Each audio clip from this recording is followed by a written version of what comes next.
maybe.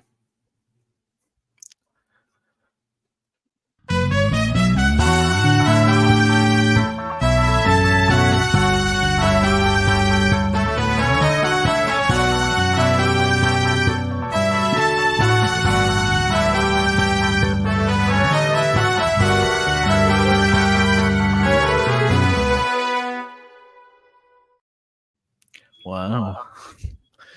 And welcome everybody to the Paranormal Game Show, brought to you by SasqWatchers Paranormal Podcast.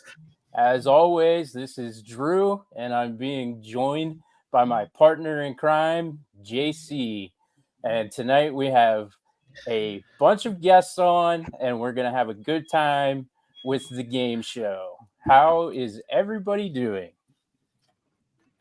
Beyond wonderful. I'm excellent. Yep. Fantastic. And I am just amazing because you guys actually made my harebrained scheme come to life. So thank you very much for doing that. Now, I don't think any of us knew this was a harebrained scheme when we got into this. Well, one thing that I can say is it is 100% based off of that recommendation, and I'm excited that happened because I don't know if it ever would have existed if not for that conversation in our Facebook group. So thank you for the suggestion. Even preparing for this has been really fun. Should I have dressed like Van White? I kind of expected you to. Whoops. Let me go put my dress on real quick. I'll be right back. Okay, we'll just go to our sponsor. Is it me? No, you're not getting up. Okay. Well, for anybody who will be joining us, and certainly for our contestants, I think we have to go ahead and introduce our rule scheme that we have come up with. We were unable to come up with a proper buzzer system for StreamYard. So perhaps on the next episode of the game show, we'll do that. But instead, we have opted for turn-based trivia. And if a person misses their question, there will be an opportunity to still given to the person with the lowest amount of points first. If that person then misses the question, it will jump to the other individual playing the game. We have a series of paranormal themed categories and questions, and every one of them will be multiple choice. So you have a 1 in 4 chance on every one of these questions. 25%. Before we get into the game show, why don't we let our contestants introduce themselves? Steve, we'll start with you. Tell us about yourself a little bit. You have been on SasqWatchers before. I am, sometimes people call me the Mothman guy. I moved to Point Pleasant, West Virginia from Michigan a couple of years ago. Have been going down there for years to see the festival, and I'm very involved in the festival and working at the museum and answering questions and so forth. I'm a Keelian, a follower of John Keel and Jacques Vallée, and I have to say that Susie and I have some great conversations across Facebook, and we also talk about our cats. Everybody loves talking about everybody's cats, I think. It's great conversation. Cody, let's go with you next. Yes, my name's Cody Turk. I'm one of 4 hosts of the podcast Spooks, Creeps, and Assorted Devilry. I also used to write for Paranormal magazine at one time. Big fan of the paranormal. I put that I'm a rabbit expert because on the Facebook group, we were supposed to put some kind of expert, but it had categories and mine didn't really fit in there. And then somehow I got assigned rabbit by default, and I just kept with it. So I don't have. So wait, are you legitimately a rabbit expert, or is this just your absolutely de facto? not? No, I don't know anything about rabbits. I was going to say you must be really busy at Easter. Oh yeah, very popular, especially the ones that produce eggs. Got a lot of No, those. this is my favorite. Definitely John's favorite. Mm. And next, we're going to go with Joe. Joe, tell us about yourself. Hi, I'm Joe Hallett. I'm an author. I've written 2 books that are published, and I'm working on my 3rd right now. I write paranormal thrillers and science fiction fantasy. Nice. As far as the paranormal, I've just been really interested pretty much my entire life. So everything Mothman, UFOs, puckwudgies, Bigfoot, everything. Yeah. We actually have a moratorium on puckwudgies on this podcast. I'm allowed 5 mentions per episode, right? And his don't count against mine. That's 4 now. That's in my contract. I tore it up. And everybody, this is our guest scorekeeper and someone who helped come up with the show altogether, Susie. And she has also been featured on SasqWatchers, but for anybody who may not have seen or heard the episode, we'll let Susie introduce herself. I am Susie. I am, I'll say, a puckwudgie enthusiast, researcher maybe, and about to be host of a new podcast with Steve Ward as well as Andy Mercer called the Paranormal Book Club, where we will be, as a group, reading a book, and then I am making them get together with me to talk about it. And there's a Facebook group also for anyone that wants to jump over there. You get to vote on what book we read and come join us in the chat when we talk about it. I'm looking forward to that podcast. I think it's going to be a lot of fun. I'm going to try to keep quickly up. I also do a podcast, The High Strangeness Factor, which Susie Bastille has been a guest and guest co-host a couple times. Yes. So anybody who is watching or will watch eventually, go check out everybody's projects. And so that leaves us with the trivia. That's it, folks. See you later. I will again say that I'm a terrible public reader, and my other co-hosts happen to have the same set of questions and answers. If anybody wants to bail me out at any point, I will be happy to sit back and let you have a turn, JC. No. Do you want me to read the first question? Yes, go ahead. Who is this question to? How do we? We're going to start with Steve, since he is the eldest. And as the eldest statesman, we'll give him the first question. Category 1 is going to be Amityville Horror. I hope you guys have some knowledge on the subject. Yeah. So on June 28th, 1965, Ronald DeFeo Sr. and his wife Louise bought a 2.5-story Dutch colonial house located at 112 Ocean Avenue for $30,000. Upon moving into their dream house, Ronald Sr. placed a signpost in the front yard. What was written on the signpost? Your choices are A, High Hopes, B, Love Shack, C, DeFeo Residence, or D, Daydreaming. Wow. DeFeo Residence. That answer is... Oops, I wasn't ready for the sound effects. Correct.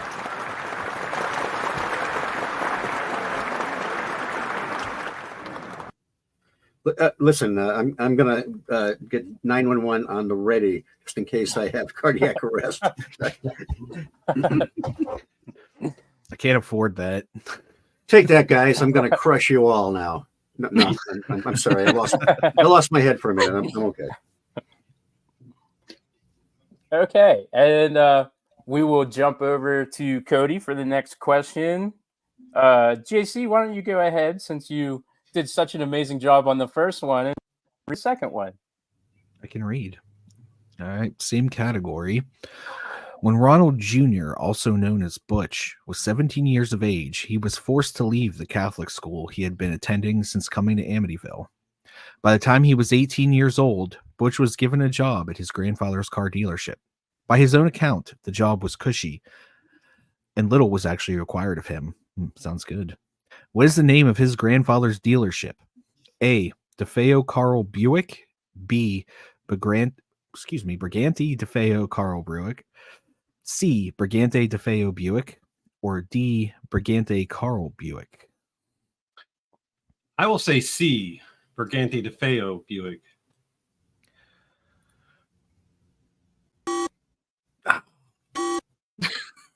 That is incorrect.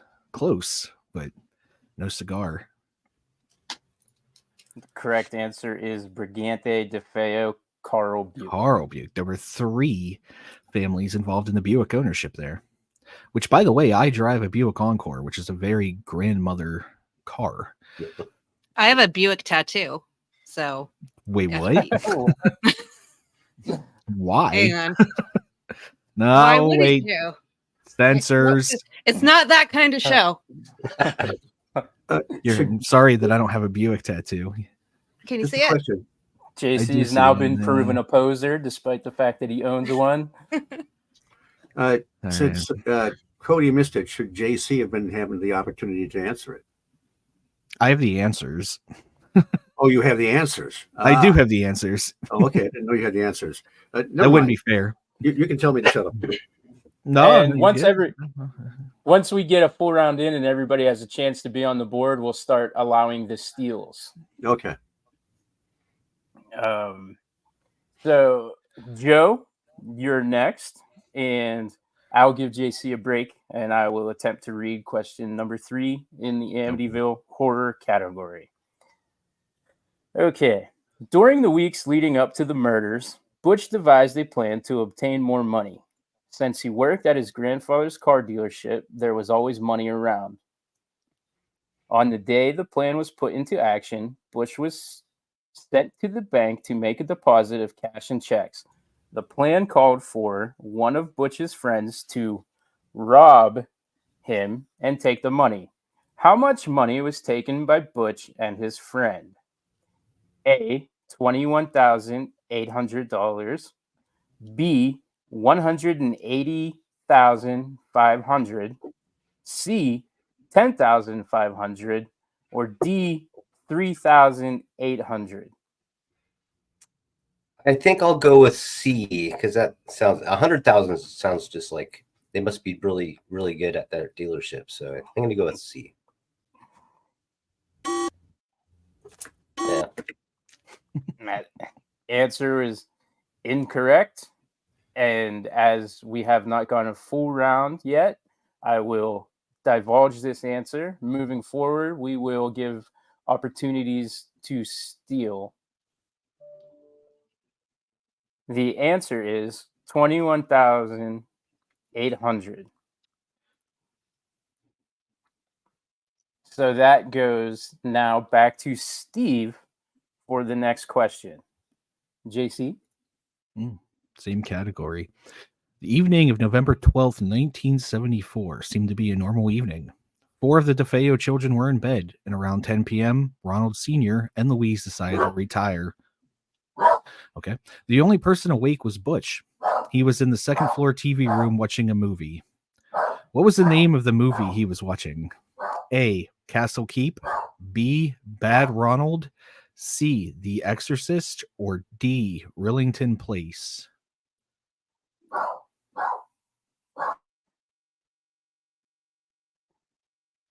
Wellington Place.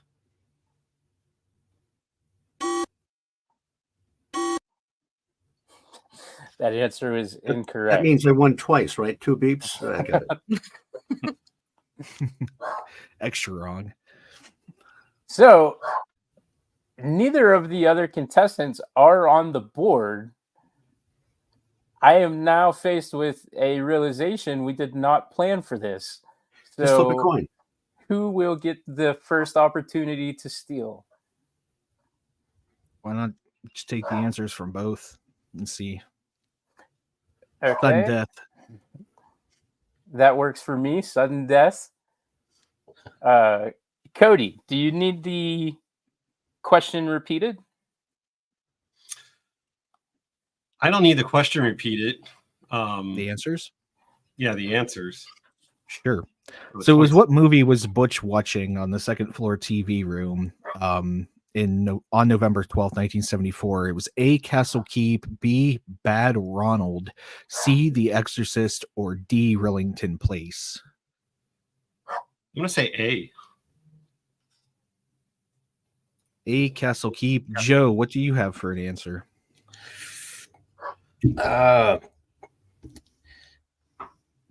Well, I don't know. Process of elimination. I'll take Exorcist because I don't know if that was out yet.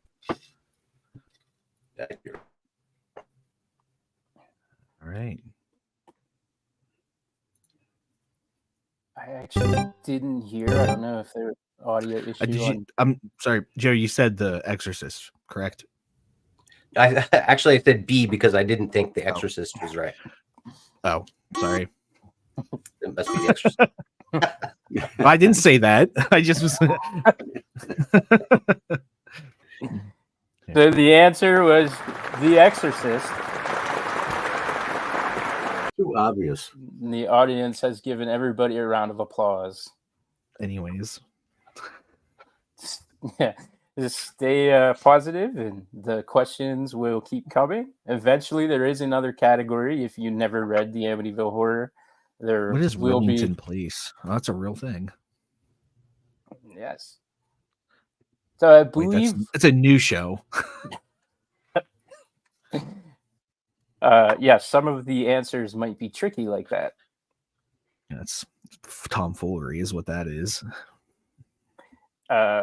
I would take the blame, but we'll just admit that some of these were done with the help of artificial intelligence. So how do we know they're even right? Did you fact check always- these? Yes, they're fact checked. What do you think I did? He, answer's today? he always- definitely. Yeah, it's not always D is always the answer. I hope it wasn't Facebook fact checkers. Yeah, who No. fact checked? When did you fact check this? 12 o'clock today. And Cool. we're on to our next contestant, Cody. Mhm. So The after question- murdering, oh, I'm sorry, Drew. I'm happy to read this one Sure. and give you a break. Wow.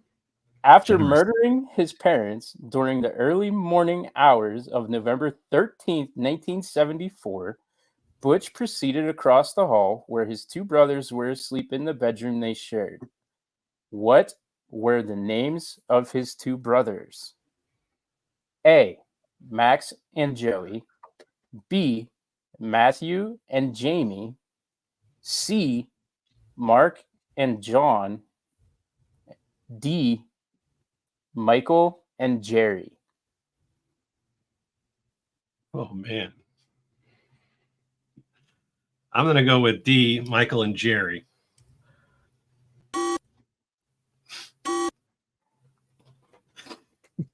Outside of Ronald DeFeo, I don't know. Who are these people? That gives Joe an opportunity for the steal. All right, want to run the answers by me again? Yeah. Mhm. So we have A, Max and Joey. B, Matthew and Jamie. C, Mark and John. Or D, Michael and Jerry. I think I'll go with B.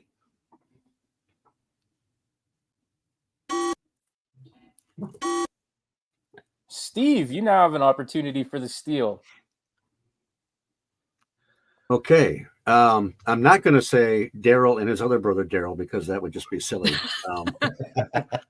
Final answer. Was C taken? No. I'll say C.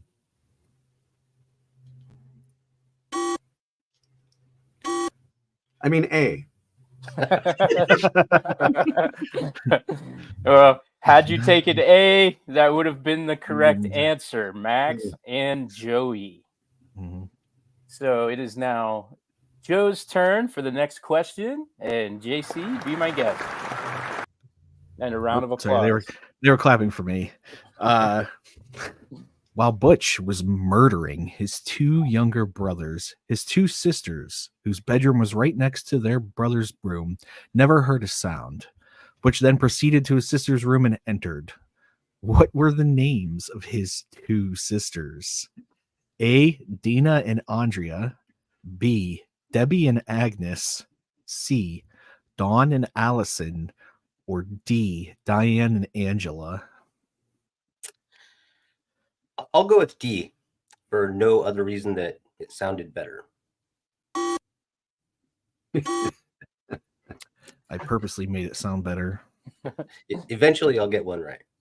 So then that will move to Cody for an opportunity to steal, as Steve has points on the board.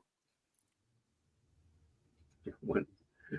May I hear the choices again? Sure. It was Please. A. Dana and Andrea. B. Debbie and Agnes. C. Dawn and Allison. Or D. Diane and Angela. I'm going to go with A. Dina and Andrea. Steve, that gives you another opportunity to steal. Would you like to hear the choices? I'd like to just remind me what letters have been taken, and I'll go from there. I don't know. Oh, okay. Would you like to call a friend? I'm I'd like not to dial gonna say- Rana DeFeo. I'm not going to say Thelma and Louise. Okay, that's my last Close. B. B. Debbie and Agnes.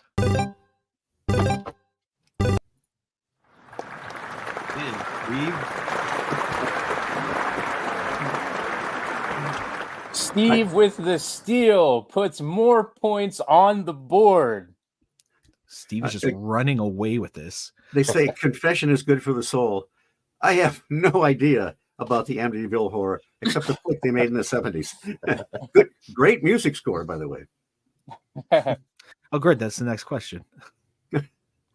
No. We will actually enter a new category, one that Steve is this familiar fair. with. This is not fair. So, and that will be the Mothman. But first, we have some words from our sponsors.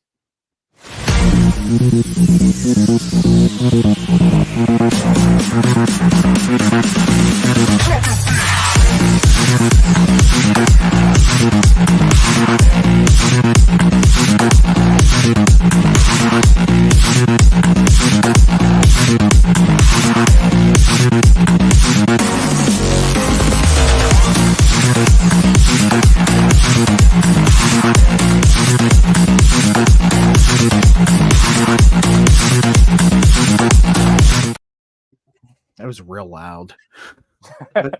Joe, I have a suggestion for a new T-shirt design. Take the three contestants, put dunce caps on them, and then put them on the Appropriate. Yep. Yeah. We could do that. Limited edition. And it will be a special. But all right. So category 2, the Mothman. I believe it's Joe's turn. Is that correct? Or are we? Is that Cody? Oh yeah.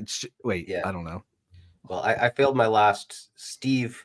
I stole time. Yeah. Steve stole. Yeah. Jeez, come on, Drew. Come on, host of the game show. Get your shit together. Well, You can't say shit on the game show. Sorry.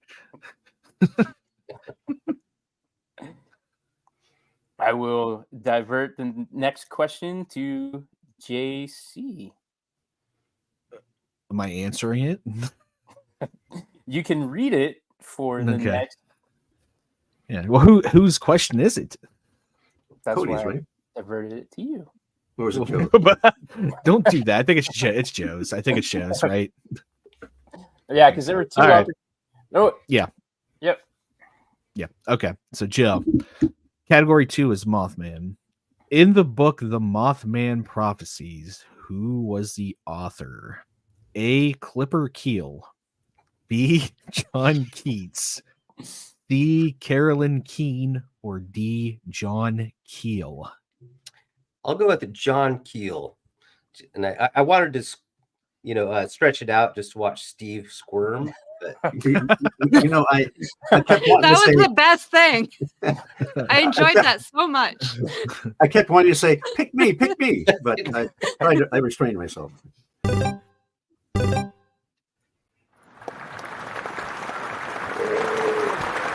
I'm on the board. Yes, it On has the board. occurred to me that if my fact checking wasn't up to par, we have an expert here who can ridicule me publicly in front of everyone.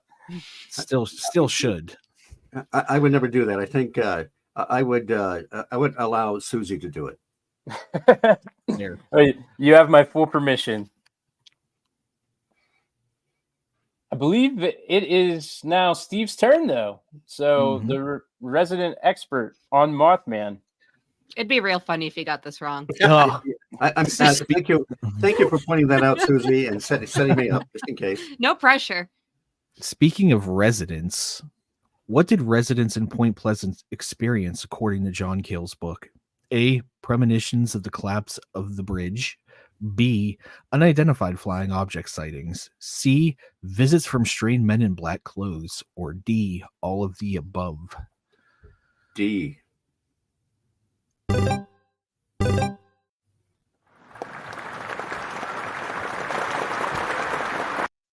What a fantastic crowd we have here tonight.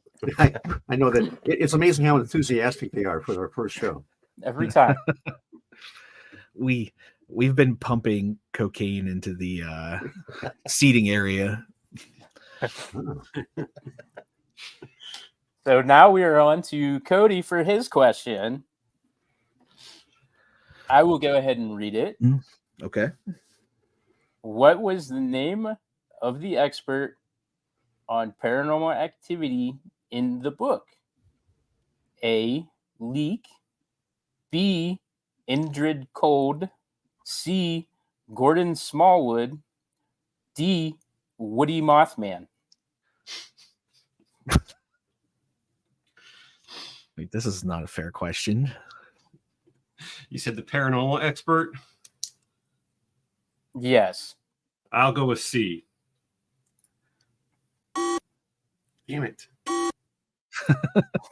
You have to beat it twice. Not Gordon Smallwood. Although this is, to be fair, Drew, this is a trick question. I don't remember paranormal expert. I mean, it's been a while, but Steve's over there. Like, yeah, he knows it. So the opportunity to steal would go to Joe as he has less points than Steve. All right. Can I hear the choices once more? A. Leak. L-E-E-K. B. Indrid Cold. C. Gordon Smallwood. Or D. Woody Mothman. And to be clear, this is about the film and not the book. Is that right? Yes. Okay. That doesn't work for me then. I'll say B. But I want to say A, but I'll go with B.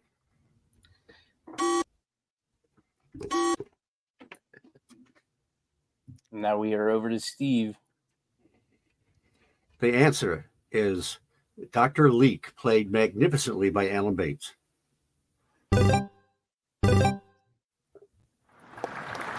You don't get bonus points for sucking up. I wish I'd known, and I'm saving my best sucking up for later. So I believe it is Joe's turn, right? Yes. Or okay. Yes. So go ahead, JC, and read the next question. What was the name of the military storage site in the area as mentioned in the book? A. Area 51. B. Fort Knox. C. Camp Conley. Or D. Camp Lejeune. I'll go with C. Camp Conley. And there are more points on the board. But in all seriousness, if you have mesothelioma from your time spent at Camp Lejeune, please call this phone number.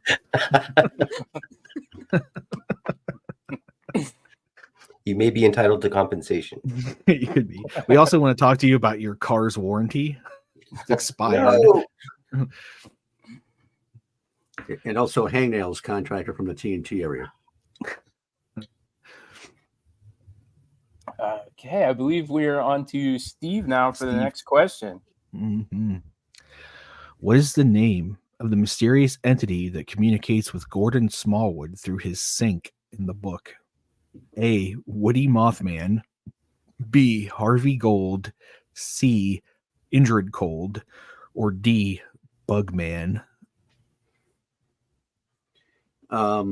It's implied that it is Indrid Cold.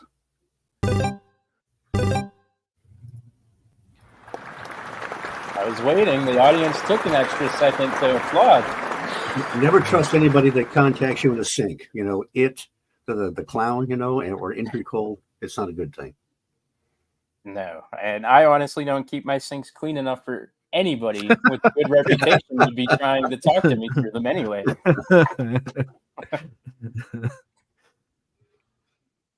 So that gives us our next contestant. It will be Cody. I'm ready. In the book, what eerie phenomenon is associated with the Mothman sightings? A. Strange humming noises. B. Sudden power outages. C. Unexplained crop circles. Or D. Mysterious footprints. I will go with A. Hey, all right. All right. Come back. They're getting rowdier. Yeah, they are. Seems like it. Okay. They're throwing beer bottles. Everybody settle down. I didn't even put the applause sign up yet. Okay, so Joe, JC will go ahead and read you the next question because I lost my place. Mm-hmm. So what does John Keel believe the Mothman is supposed to be according to the book? A, an alien building, or being, not an alien building, being. B, a harbinger of doom. C, a government experiment. Or D, a figment of everyone's imagination. Oh. D. I'll go with D.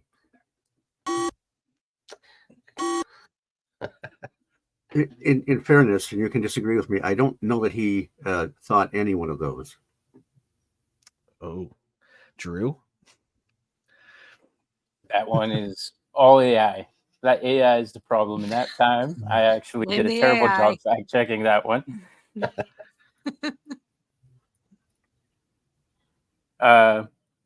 We can continue, and after the question, we'll allow Steve the opportunity to clarify as the resident expert. That would be Steve Steele, right? Whoever has the least amount of points gets the next opportunity. Yeah, Cody can steal. Okay. So here, I'll read it again. No, you don't What have does to. John- It was a government experiment. They're all government experiments. Bigfoot, or swamp. Damn it. Yeah, could you please read those again, the choices? Sure. This question was, what does John Keel believe the Mothman to be according to his book? The answers are alien being, B, a harbinger of doom, C, a government experiment, or D, a figment of everyone's imagination. I don't believe he believed any of those. I don't believe he thought it was literally a harbinger of doom. He didn't think it was an alien. He used the term ultra-terrestrial because he rejected the ET theory. So I think he thought it was an elemental, or he used the term ultra-terrestrial as kind of a literary device. I would say technically he didn't believe any of those things. That's just my my humble opinion. What is the answer as far as you have there? So the answer we have here is Harbinger of Doom, B. There are many people that did believe that. I could be wrong, but I don't think Keel ever said he thought it was literally a harbinger of doom. But I would not swear on a stack of Mothman prophecies on it. Well, we can turn So our I have attention to also, Drew. I have also been scoring Drew and JC on their hosting ability, and I think I have to give you a -1 for that question. That's Wow. fair. You A, take that A criticism with pride. She's harsh. an alien building. Alien Building. There is an interesting building in the Mothman prophecies. That's a good red herring there. That would have been a good question if Drew actually made these questions. I made them with the help of artificial intelligence. So, next question. Who's Steve? Is it me? Yeah. Okay. I believe so. Yeah. So, which bridge plays a central role in the Mothman sighting and prophecies in the book? A, the Silver Bridge. B, the Golden Gate Bridge. C, the Brooklyn Bridge. Or D, the Tower Bridge. The Silver Bridge collapsed on December 15th, 1967, and I live a few streets from there. Yes, Susie, I'm sucking up.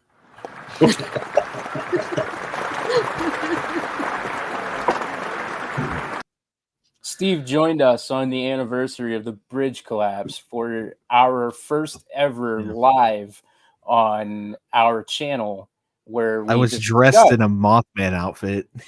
that very bridge and much more with Linda Sigmund, who was an experiencer of the Mothman at the time. Right. So if anybody is interested in seeking that out, that is on our channel and also released in audio format everywhere podcasts are available. And she has a book out. I think it's in the Pale Moonlight or something like that. And she had a pretty phenomenal experience, even including Men in Black. Wow. Yes. Great. Next question for Cody. Mm-hmm. What is the significance of the number 9 in the book's mysterious messages? A, it represents the Mothman's lifespan. B, it predicts the date of the disaster. C, it symbolizes the 9 lives of a cat. Or D, it corresponds to the number of Mothman sightings. I'll say D.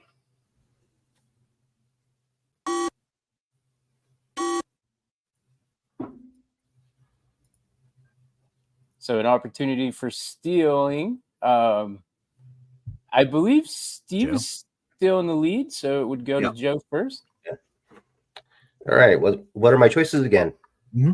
A, it represents a Mothman's lifespan. We're talking about the number 9 in the book.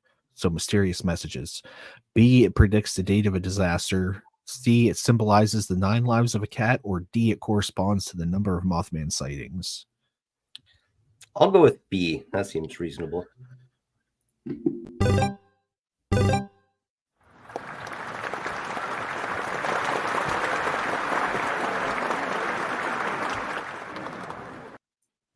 And we will be moving on to the next category.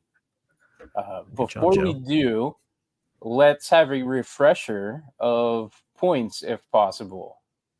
It's not.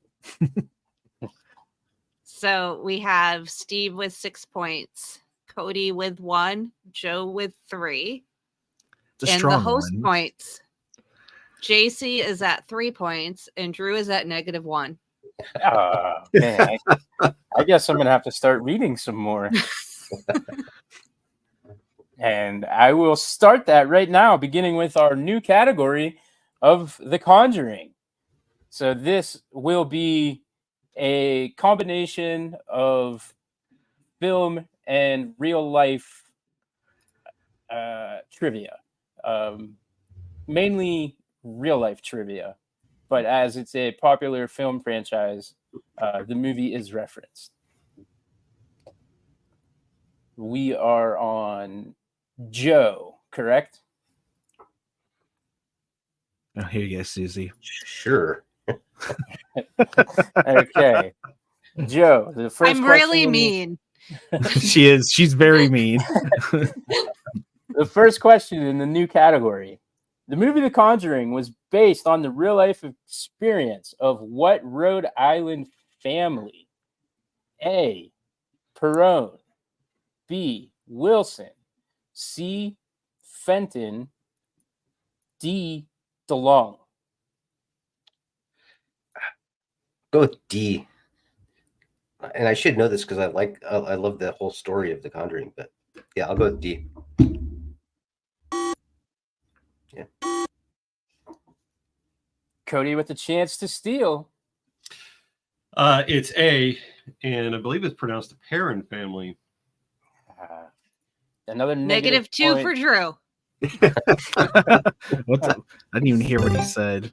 I went to school with Joey Perone. It's spelled the same. Perone. It's Joey Perone. He got the gabagool down at the market. Yeah, Cody's on the board with the steal. And now we move on to Steve. JC, if you'd be so kind as to Sure. read the next. The family being haunted was helped by which renowned paranormal investigators? A. John and Louise Walker. B. Bill and Bob Thornton. C. Sean Spencer and Burton Guster. D. Ed and Lorraine Warren. Go with D.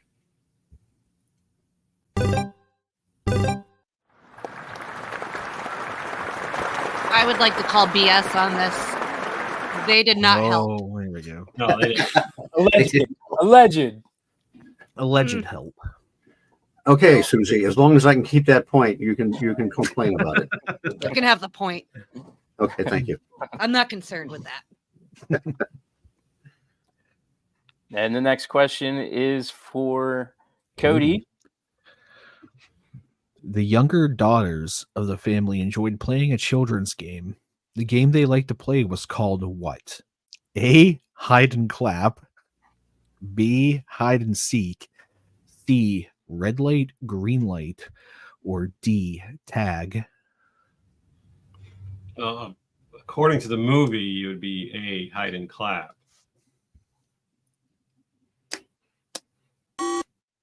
No?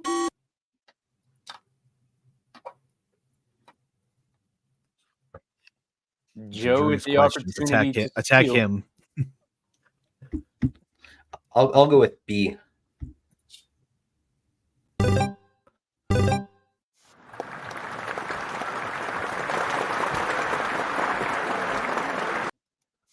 That was kind of a trick question because of the film franchise. It seems our crowd also likes to play hide and clap. I don't see them anywhere. They're here in spirit. And then Joe, it is your turn after the steal to try and add some more points to the board. All right, let's do it. All right. Complete this sentence. You have a lot of spirits in here, but there is one I'm most worried about because it is so blank. Blank being A, evil, B, malevolent, C, hateful, or D, dangerous. I'll go with B. Malevolent. Well, it's a fun word anyway. It is. I agree. That it is. And now we have an opportunity for steal that goes to Cody. Would you like to hear it again, Cody? Yes, please. Sure. So the question was, well, not a question, but complete the sentence. You have a lot of spirits in here, but there's one I'm most worried about because it is so blank. Blank being A, evil, B, malevolent, C, hateful, or D, dangerous. I'll go with evil.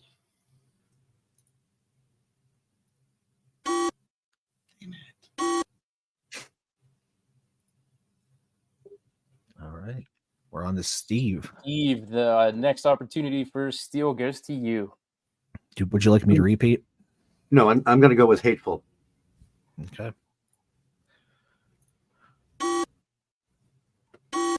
Or not. Correct answer is dangerous. You got to admit, hateful sounded so good. I like malevolent. I like malevolent too.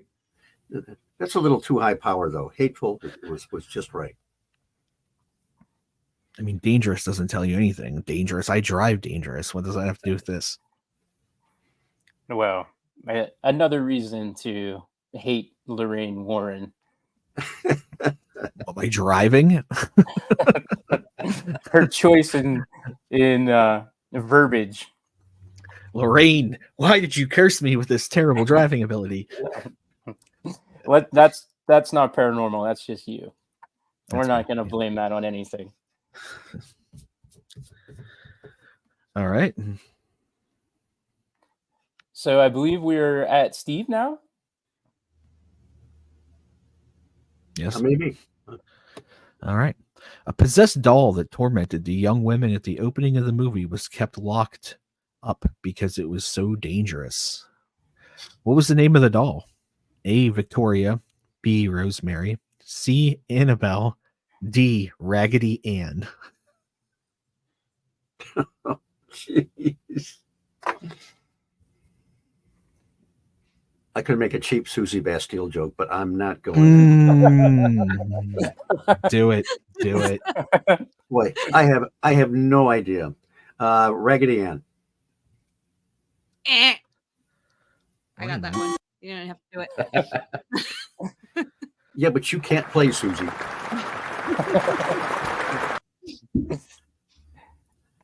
And the rare miss on Steve leads us to yet another opportunity for a steal. Mm-hmm.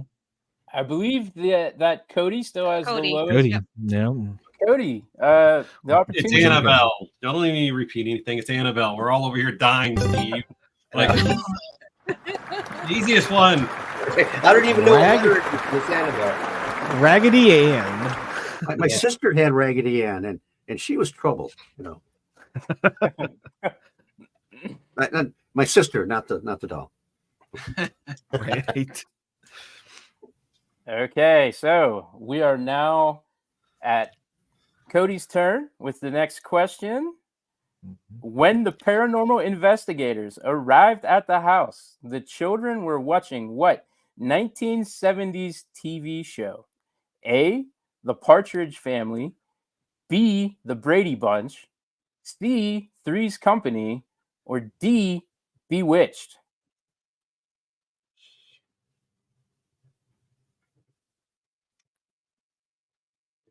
I'll have to go with I'm gonna go with Bewitched.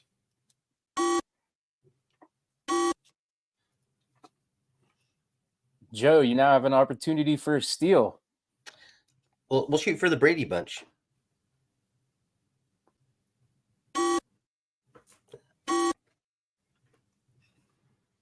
Steve, you now have an opportunity for a steal.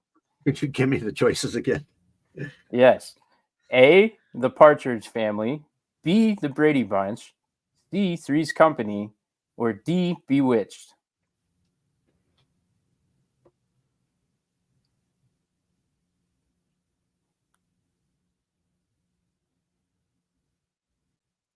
A.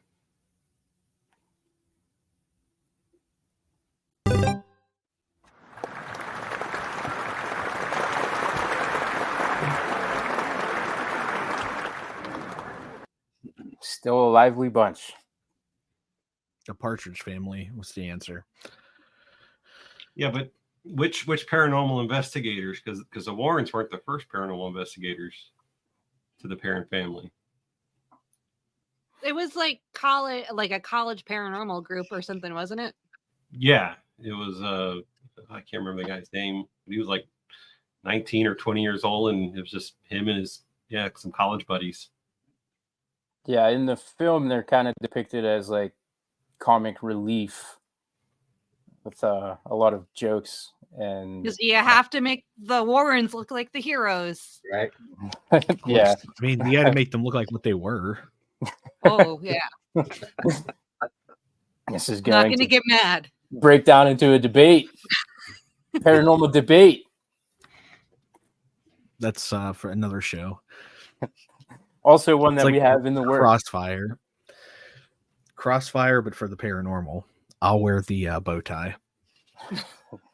As long as it's a wooden bow tie. Of course. Did someone get a point? I got upset and wasn't paying attention. Yes, Steve. Yes, Steve did. Yeah. Okay. Oh yeah, it was me.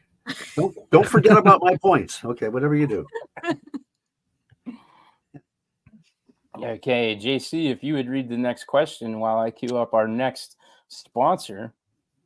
Oh boy! Wow. What was the name of the family dog? A. Sadie, B. Sandy, C. Max, or D. Cooper?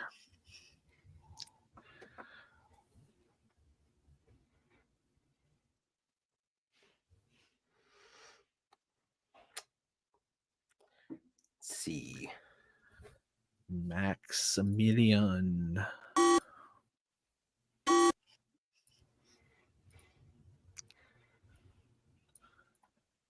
Chance for a steal. To Cody. I'll go with Sadie.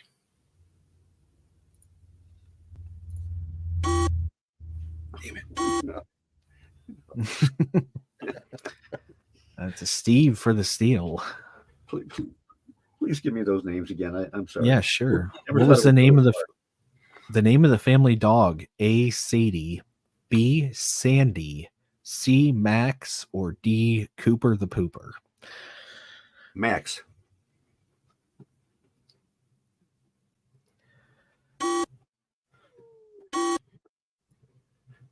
I meant Sandy.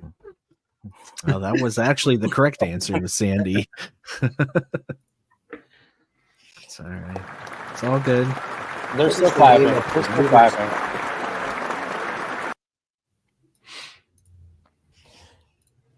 And now we're going to take another ad break and let our contestants 1 minute and 18 seconds to prepare for future questions.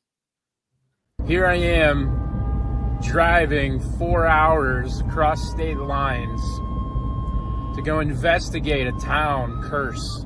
So when did I first hear about the melon?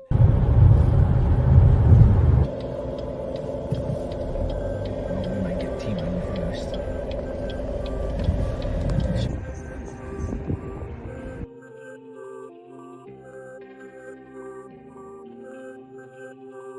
In January 2024, SasqWatchers traveled to Kirtland, Ohio, to investigate these legends.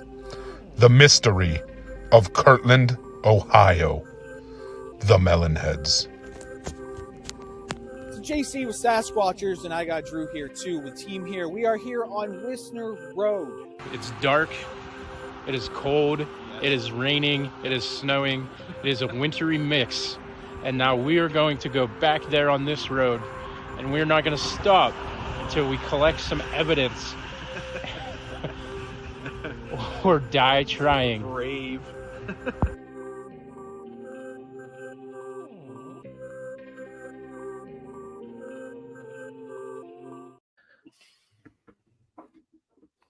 And we're back.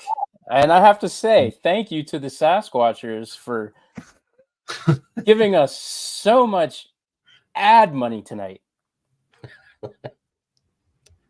The Melonheads looks good. I'd actually like to check that out. You should. Thank you. Steve, cats really like that one. If you want to see if yours do as much as mine did. We knew we liked those cats. I'm a dog person, but okay. Sorry. Okay, if everybody's now loose and refreshed after that break, we can move on to the next question, JC. I'm loose but not refreshed. Question is, the family that was being haunted had 5 children, all of them girls. What were the name of the 5 girls? Do I have to read all of this? Yes, you do. No one's ever going to remember this. This is still the same topic, by the way. So sorry. A is Kathy, Nancy, Caroline, Andrea, April. This is not fair. B, Nancy, Kathy, April, Christine, Andrea. C, Cindy, Nancy, April, Andrea, Christine. Or D, Caroline, Christine, Nancy, Stephanie, Susan. Whose turn is it? I don't even know who I asked that question to. Whose turn is it? Should be Steve's, I believe. Oh. Would you like me to reread? No. Listen to me. The answer is C. Oops. Oh, Steve with the Hail Mary. I'm sorry. A couple of these categories are not my categories, and I usually don't have this much dumb luck. And now that I've stated it, I'll probably not have any more luck. Ooh, this next question is a Susie question. For sure. I might just gave the answer away, actually. Whoops. And so, Cody, the family that was being haunted moved to Rhode Island from what U.S. state? A, Connecticut, B, Maine, C, New York, or D, New Jersey? oh crap.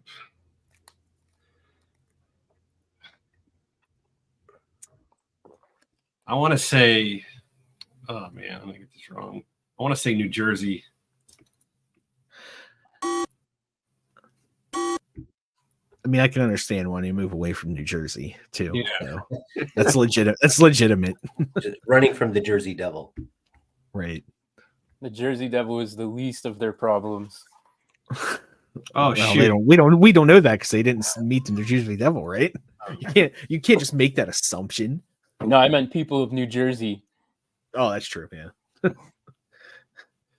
So I guess that goes to Joe, right? Is the deal. Opportunity for a steal. Mm-hmm. Would you like a reread? No, I'll go with Massachusetts.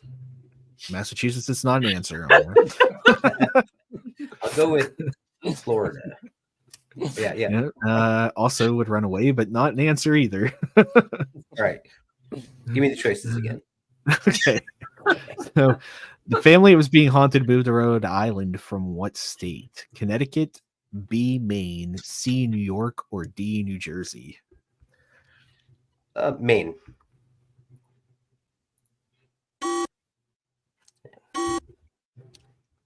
It's definitely Massachusetts. I think it might be. Drew, you might want to fact check that. My turn.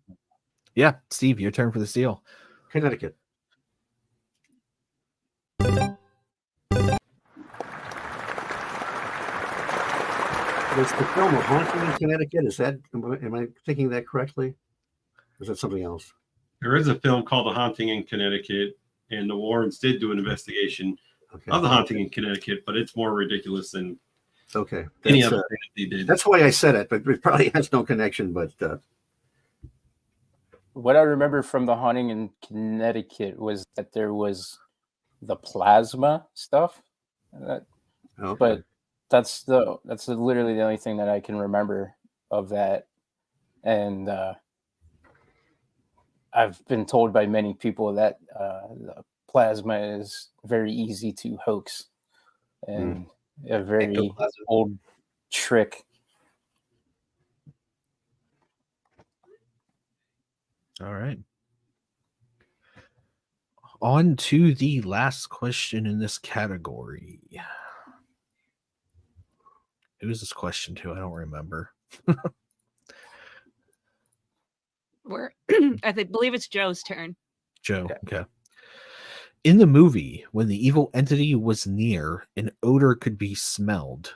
What was this odor described as? A, rotten eggs, B, rotten meat, C, flowers, or D, a dead animal? I'll go with dead animal. Just because that sounds nasty. Nope. All right.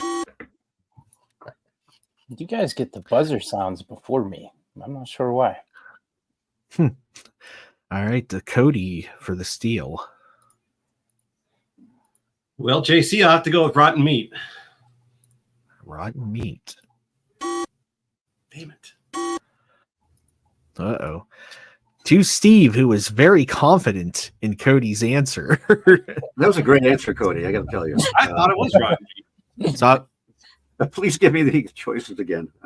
sure. So the smell that they smelled when the entity was nearby: A, rotten eggs; B, rotten meat; C, flowers; or A dead animal.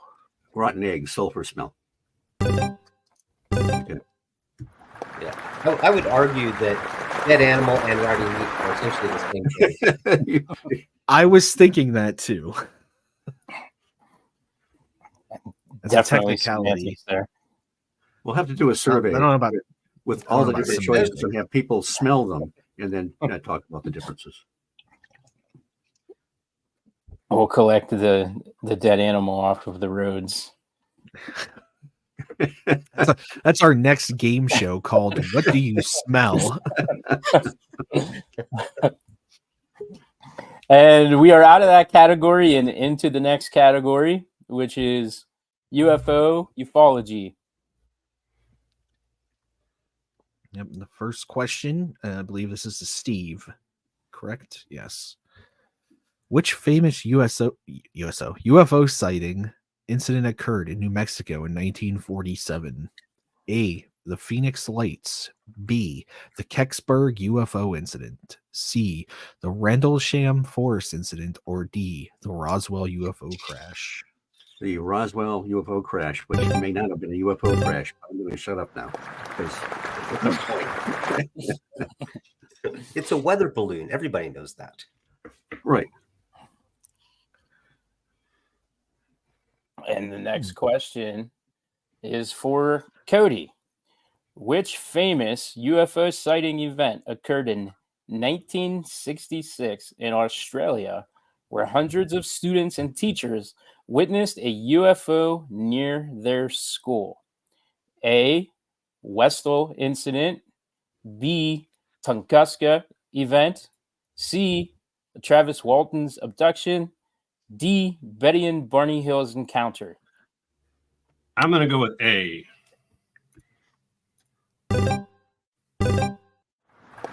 That answer is correct. So we now have a tie Uh-oh. between Ooh. Cody and Joe for second place. It's getting intense. The wire. Yeah. My heart is racing out of control. Joe, you have an opportunity to break that tie right now. All do. right. Let's do it. All right. Your question is, which famous UFO sighting event occurred in 1967 in Nova Scotia, where multiple witnesses reported seeing a UFO crash into the water? A, Shag Harbor incident; B, Phoenix Lights; C, Kecksburg UFO incident; or D, Rendlesham Forest incident? A. Shag Harbor.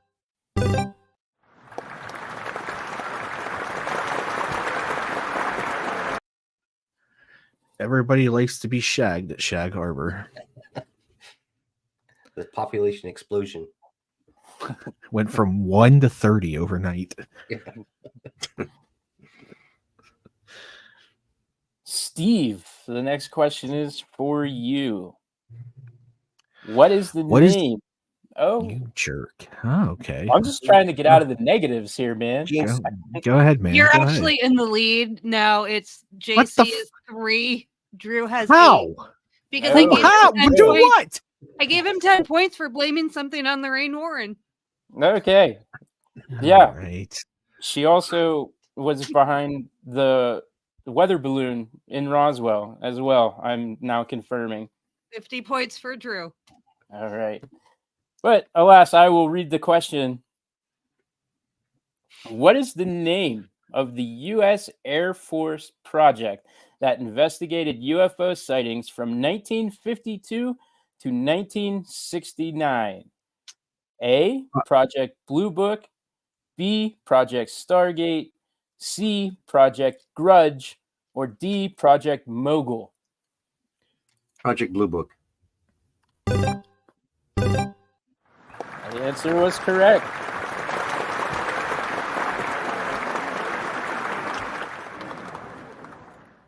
JC, if you would read Cody's next question. I'm stuck. The crowd won't stop. They're just loving seeing everybody putting points on the board. Yes. All right. Which famous UFO sighting event occurred in 1980 in England involving a United States military personnel stationed at the Royal Air Force base named Bentwaters? A, the Rendlesham Forest incident. B, the Roswell UFO crash. C, the Westfall incident. Or D, Phoenix Lights? It would be A.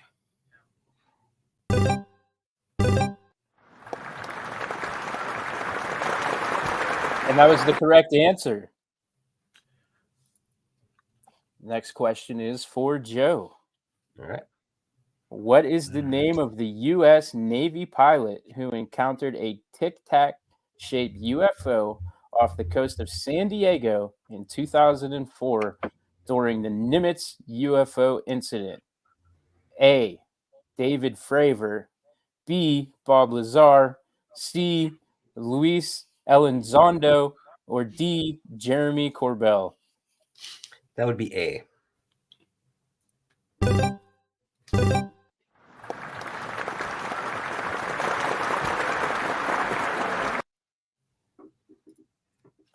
Steve, next question is for you.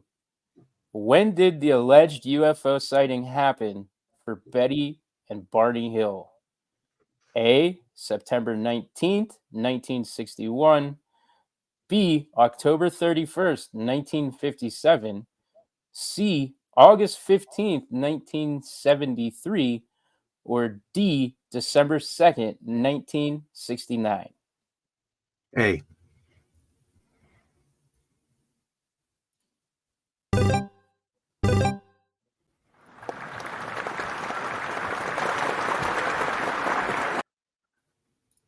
Buzzer was a little slow there.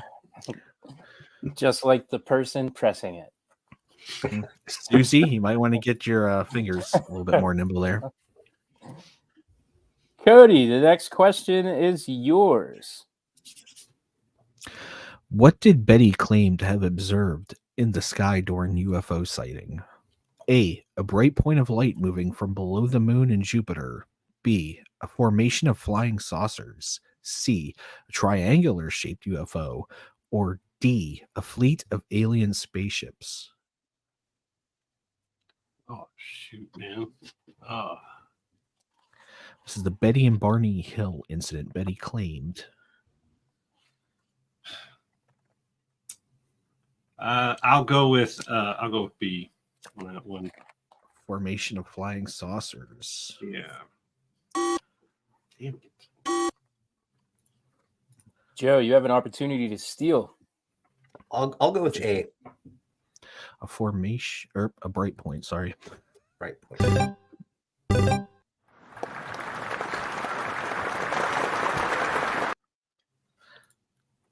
Claps get louder and louder. It's like a nightmare. Following the steal, it is also now Joe's turn. All right. Yeah. What was the name of the book that adapted Betty and Barney Hill's story? A, The Enigma Files. B, The Interrupted Journey. C, Close Encounters of the Third Kind. Or D, The UFO Incident. B, Interrupted Journey.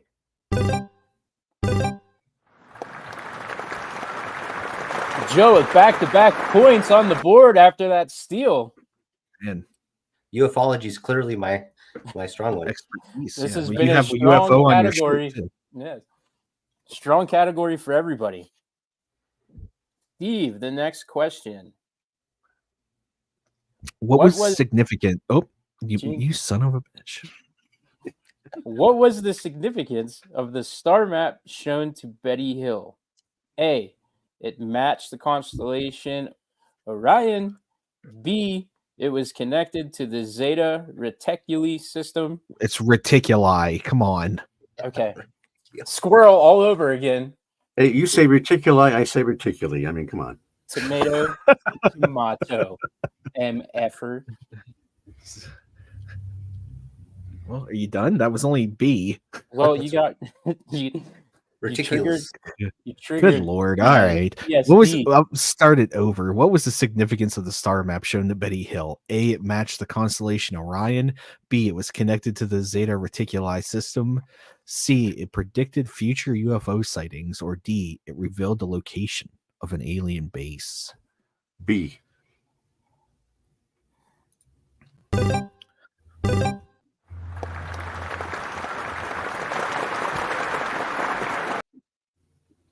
Quickly moving on from my flub. Cody, it's your turn. When did the alleged UFO sighting happen for Travis Walton? A, September 19th, 1961. B, October 31st, 1957. August 15th, 1973. And that was letter C. Or D, December 2nd, 1969. I'll go with C.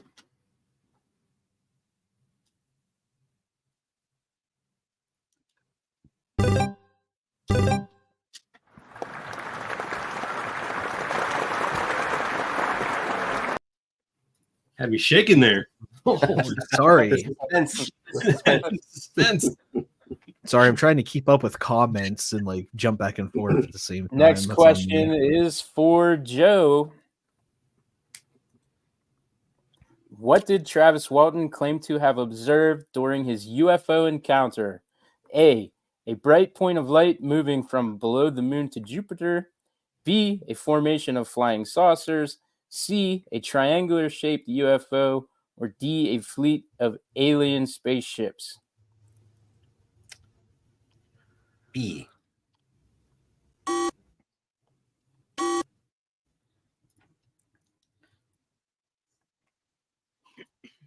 Opportunity for steal would go to Cody first.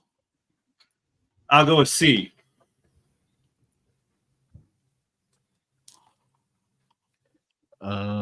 Sorry. We're getting criticized, and I'm trying to answer the criticism. You're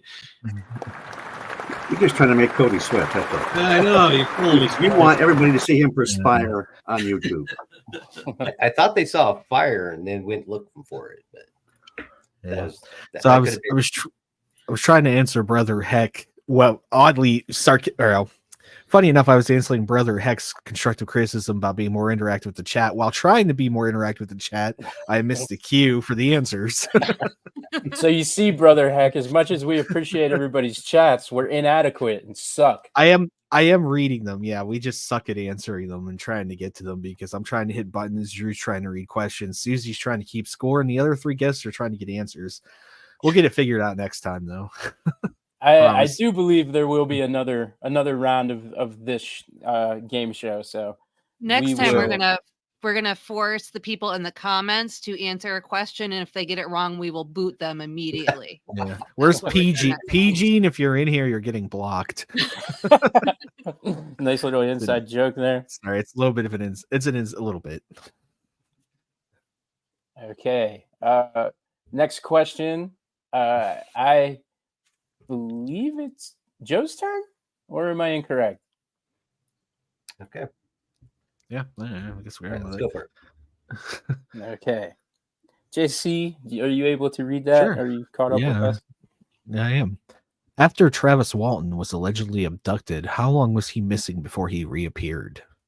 A, 24 hours. B, 5 days and 6 hours. C, 48 hours. Or D, 72 hours. That would be B. 5 days and 6 hours.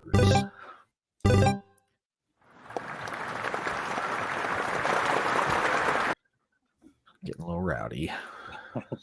Calm it down there. Chill out with the cocaine in the audience. Pump too much in. We have to keep up the positive energy.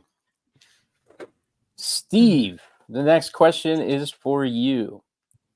What did Travis Walton sell to Sorry, my kids just distracted me. What did Travis Walton sell to the tabloid The National Enquirer after his return from the alleged abduction? A, his story. B, a piece of alien technology. C, a photograph of the UFO. Or D, a map of the abduction site. He sold the Inquirer his story.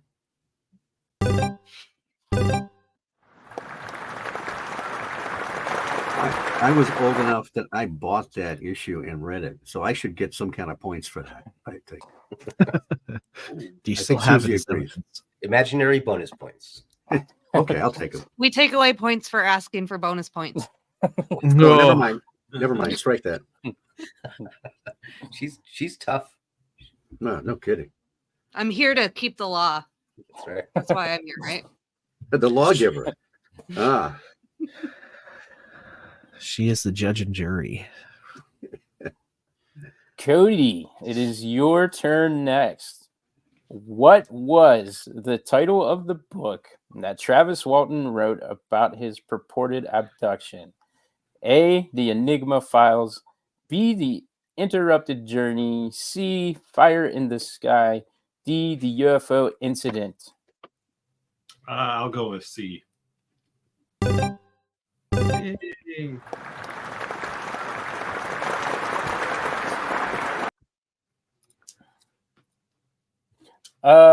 Brother Heck, I see your question. No way to donate? ? No, everything is 100% completely free and fun. We're not seeking any donations of any kind. We're just here to have a good time, but we do appreciate the sentiment behind the question. And that ends the UFO category, and we now enter into Bigfoot and other cryptids. Mm-hmm. The next question goes to Joe. What is the name of the creek where the Patterson-Gimlin film footage was shot? A, Bluff Creek. B, Willow Creek. C, Clearwater Creek. Or D, Snake River. I'm going to go with A, but they all sound familiar. They do all sound familiar, don't they? Joe with the correct answer. Making it now Steve's turn. My cat Keel just showed up, giving me luck here. Thanks, buddy. Nice. What has been at the heart of the debate over the Patterson-Gimlin film's authenticity? A, the creature's distinct gait and physical build. B, the presence of UFOs in the background. C, the mysterious soundtrack accompanying the footage. Or D, the underwater scenes. I'll go with A. Although the underwater scenes would be awesome. It would be. I hear that's coming in the next adaptation. The guy in the suit would get all sogged down with water, and it would be hilarity would ensue. The underwater scenes provided by those that did the James Bond movies from the 70s. Yeah. From Thunderball, right? Yeah. Next question is Cody's, if you wouldn't mind reading that as well. Sure. Oh. What is the approximate duration of the stabilized film sequence from the Patterson-Gimlin film? A, 1 second. B, 3 seconds. C, 10 seconds. Or D, 30 seconds. Oof, man, the stabilized piece. I would go with B.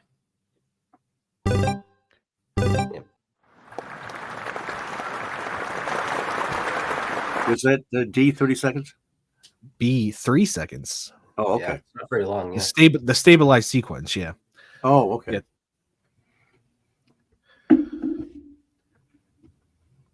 And the next question goes to Joe.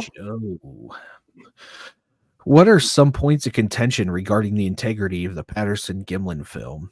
A, possible editing. B, authenticity of the creature's movements. C, lack of additional evidence. Or D, all of the above. All of the above.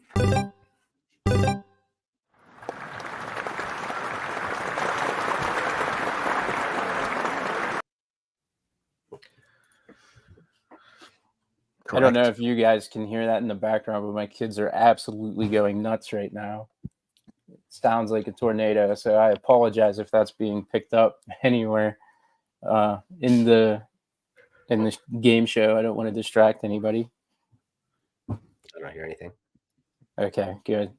StreamYard's good for that, getting rid of the background noise, but I might have to check to make sure that there aren't any holes in the walls after this is done. It's they're filming Twister 2 there right now. Yeah. It's So not the next game, right? question- On the mat. No. Okay. The real answer was lack of butt crack. Brother Heck, thank you. JC, can you please read the next question? Sure. What do some critics suggest Wayne? about the Is this my question? Yes, Steve. Yes, Okay, this is right. Steve's questions, Sorry, right? go Yeah. Yeah. Sorry, no, you're good. What do some critics suggest about the creature's human-like movements and proportions in the film? A. It resembles a person in a sophisticated costume. B. It exhibits otherworldly grace. C. It defies the laws of physics.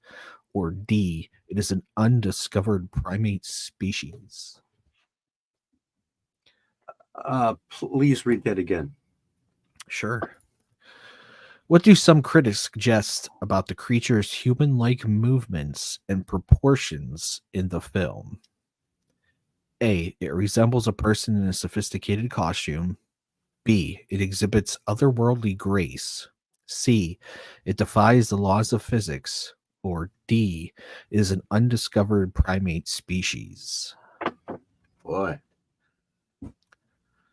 I guess I'll say Critics. Critics. Yeah, critics say A.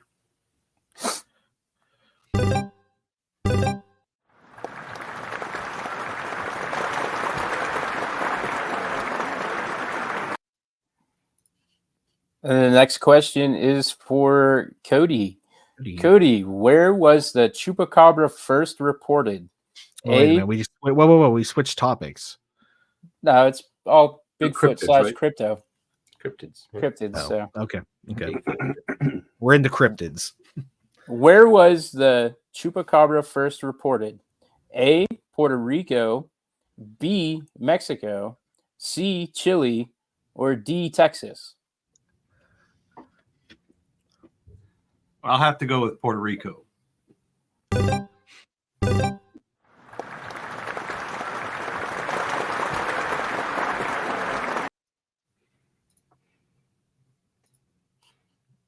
JC, if you would field the next question for Joe. I suppose. You just didn't want to read this name. All right, I see. The Mokele Membe is reported to be what prehistoric animal? A woolly mammoth. B, a prehistoric amphibian. C, a giant insect. Or D, a dinosaur. D, a dinosaur. Mokelian Bembe. Is that how do you pronounce it? Mokelian Bembe, I think. Mokelian Bembe. That was close. I'll take close points. It's difficult for us English speakers when you put a letter like an M in front of a B. Like, what do you do with that? 17 points to JC for trying.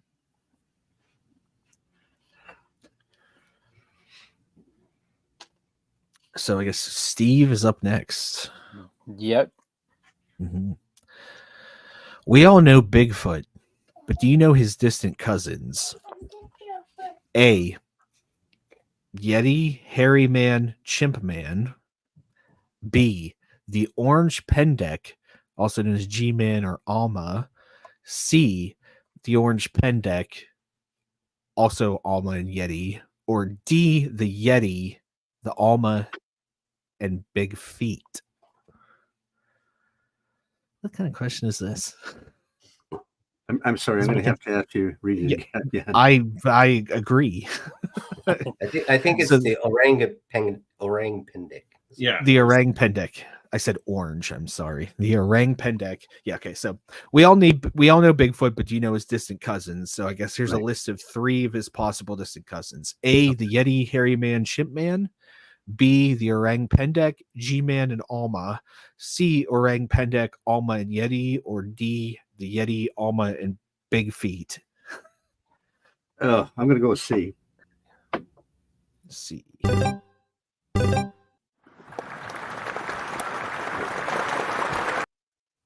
Difficult questions. The long answer format does not work for the show. We will adjust for the next episode. All right, Cody. Yep. I'm sorry. What's that, Steve? It's my short attention span. Why I have to have some repeats. Well, I can't read that many words. It's got all right, so it does. It has too many letters. So Cody's next. The Congamato is a pterosaur-like creature located where? A, Algeria, Zambia; B, Egypt and Morocco; C, Tanzania and Zambia; or D, Tunisia and Libya.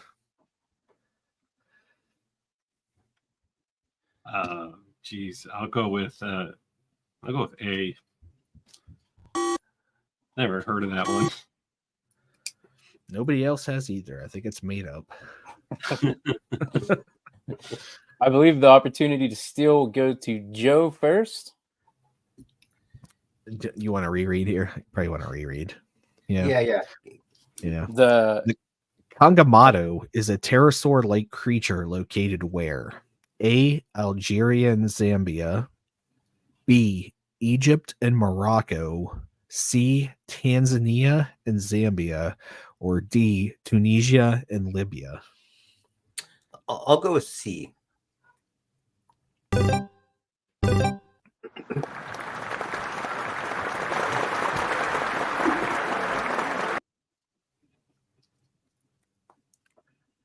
following $20 to anybody who can point on a map where any of those countries are. Well, following that steal, I believe it is now Joe's turn again to try to add some more points to the board. All right.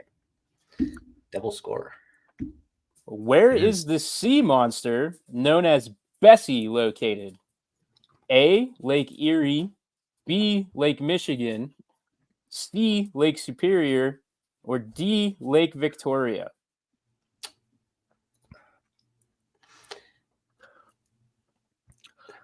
Can you run that down again? Sure. I thought I knew it, but then I didn't. Yeah. Okay. Starting with the question. Where is the sea monster known as Bessie located? A, Lake Erie; B, Lake Michigan; C, Lake Superior; or D, Lake Victoria? I'll go with C. Okay. Cody with a chance to steal. I'll go with Lake Victoria.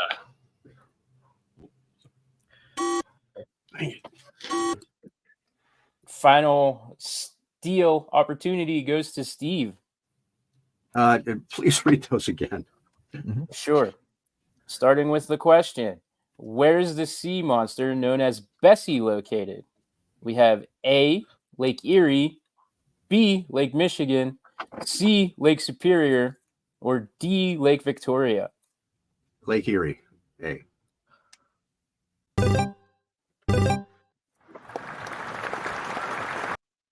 That's one of my hometown monsters.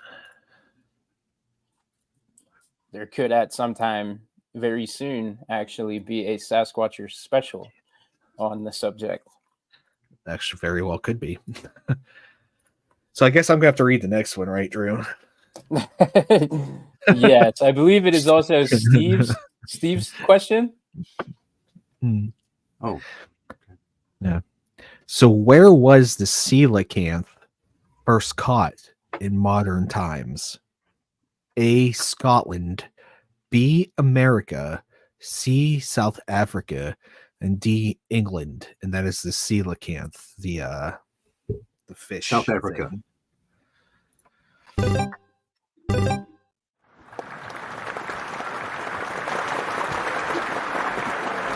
Calm down.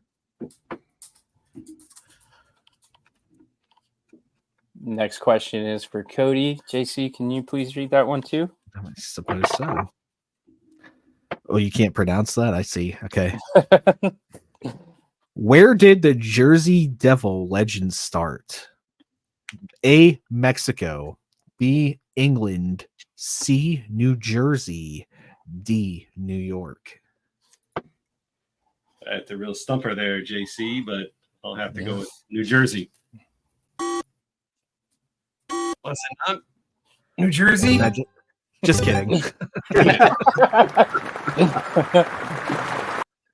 The answer is actually was Jersey, United Kingdom. I thought it was Vernon, Connecticut, but I could be wrong. Different devil. Okay. Oof. Okay, Joe, the next question.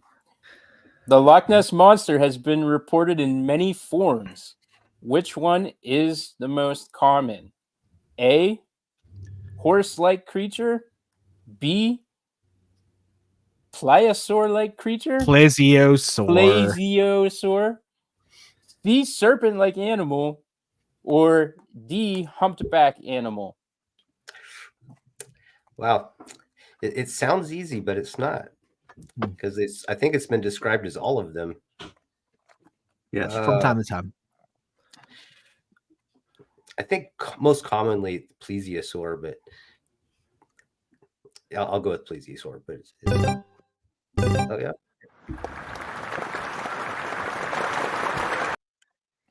My second option was the humpback, but it's probably the second most actually. And it also, just for reference, it's something has been seen in there, like a crocodile or alligator with tusks. And one diver saw something that looked like a big giant frog-like thing that freaked him out, and he wouldn't dive again. Wow. Interesting. Yeah. Well, Steve, the next question is for you. Mm-hmm. Where was the phrase abominable snowman first coined or used? A, by the person who saw it. B, on TV. C, a Calcutta newspaper. Or D, on the radio. Newspaper.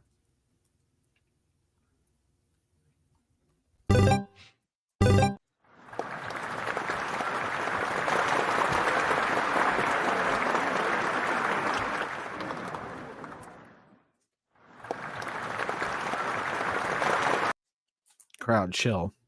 D Villain says, explain what a plesiosaur is. Go ahead, Drew. It's the dinosaur with a long neck and the fins. Yeah. All right. D Villain, you should probably It's just the flesh and blood Nessie. You know. yeah. D Villain, crack open a school book sometime. F.W. Holliday has written great books on Loch Ness, and he believed at first it was kind of like a giant slug, big body, kind of a long neck, and then he went to something more paranormal. But a lot of mysteries there at Loch Ness. Yeah, I'm actually fond of the eel theories due to the kind of hilarious nature of its inability to mate being the reason why there aren't any more of them. But that's more of hilarious to you. It's a Penn and Teller bit. Is that because you were able to mate? Now you think it's funny? Yes. All right, Drew. And that ends that category, and we enter what I believe to be the final category of the evening. A lot of names in here Drew can't pronounce, so this might be me. Yeah. Who's up? Who's up at the question booth here? That.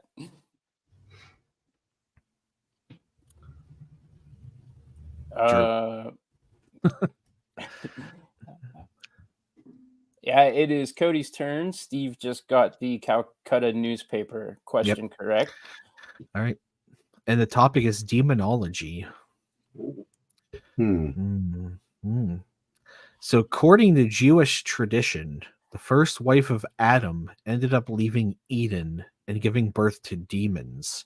What was the name of the first wife that Adam had after leaving Eden? A. Lilith, B. Bathsheba, C. Eve, or D. Purgatory? I'm going to go with A. Lilith.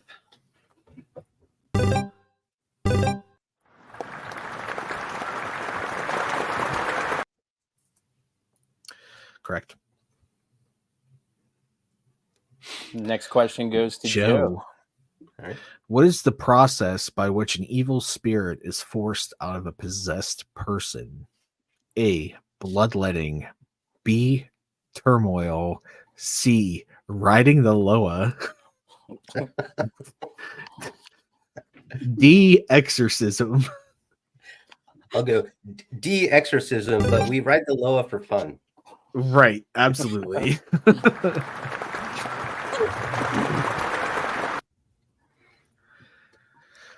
All right, so Steve's next. Steve, I hope you're a Torah expert, because in the Torah, the Nephilim were monsters created from the union of what two groups? A. Human and angels. B. Humans and animals. C. Demons and angels. Or D. Humans and demons. I'm going to go with A.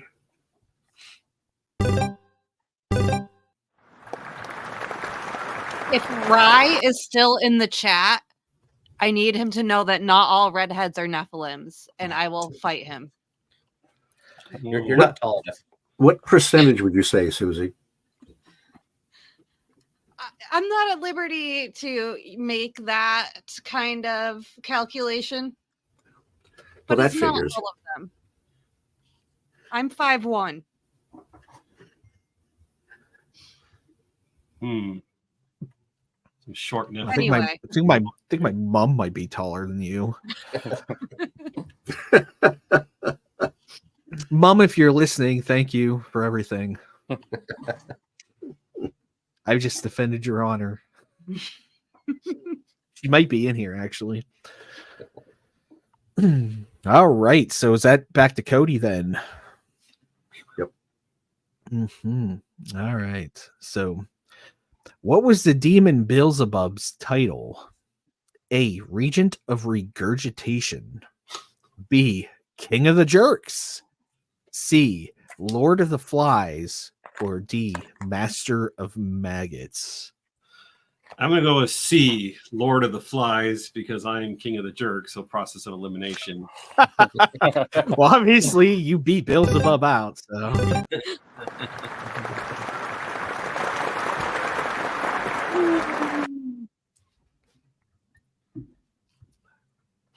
Woohoo.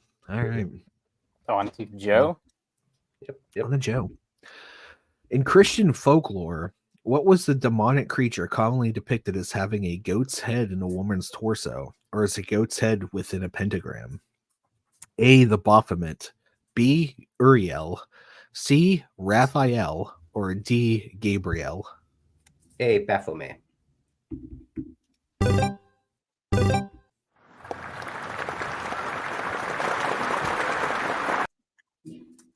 Nice.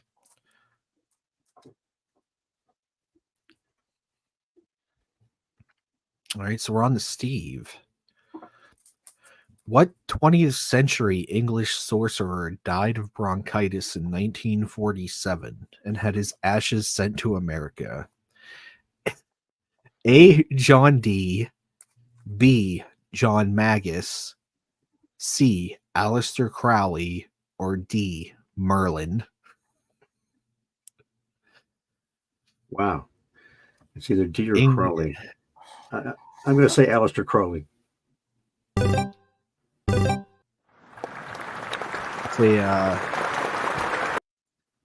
Mr. Crowley is the correct answer. We're on to Cody again. We're moving fast here.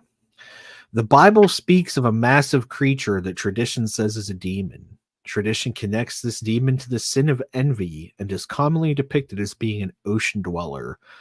Which demon is this? A. Ziz. B. Behemoth, C. Leviathan, or D. Gigantor? With the C, Leviathan. I used to watch Gigantor cartoons, man. That kid with the giant robot, right? Yeah. Might be some easy questions, although it gets a little tumultuous here. Joe, you are next. All right. I hope you know about Zoroastrianism, because in Zoroastrianism, what is the demonic source of all evil? I'm sorry. A. Barbara Streisand.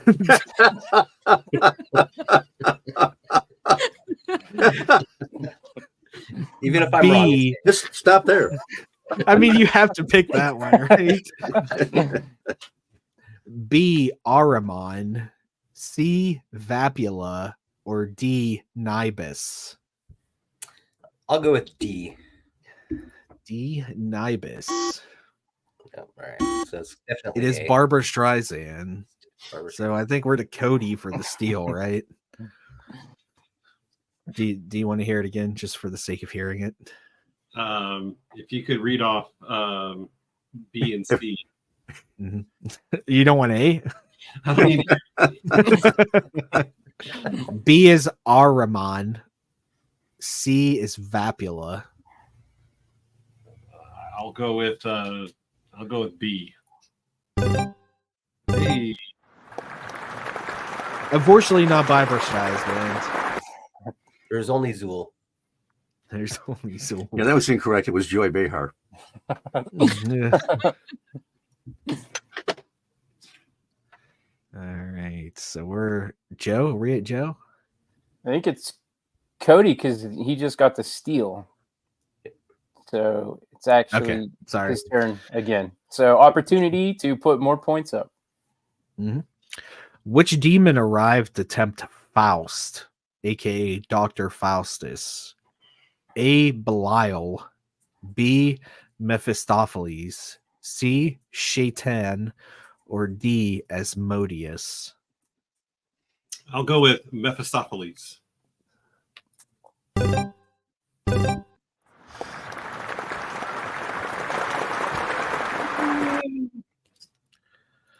Great. We're on to And Joe. Joe, the next question. What was Father Malachi Martin's primary area of expertise and interest? A. Demonology, B. Archaeology, C. Astrophysics, or D. Linguistics? I hate this because I like some answers more than others, but I know the number. I'll go with archaeology. B. Oh, all right. Cody, an opportunity for the for a steal here. I'll go with D, linguistics. Dang. Steve, an opportunity for you to steal and add to your lead. Demonology.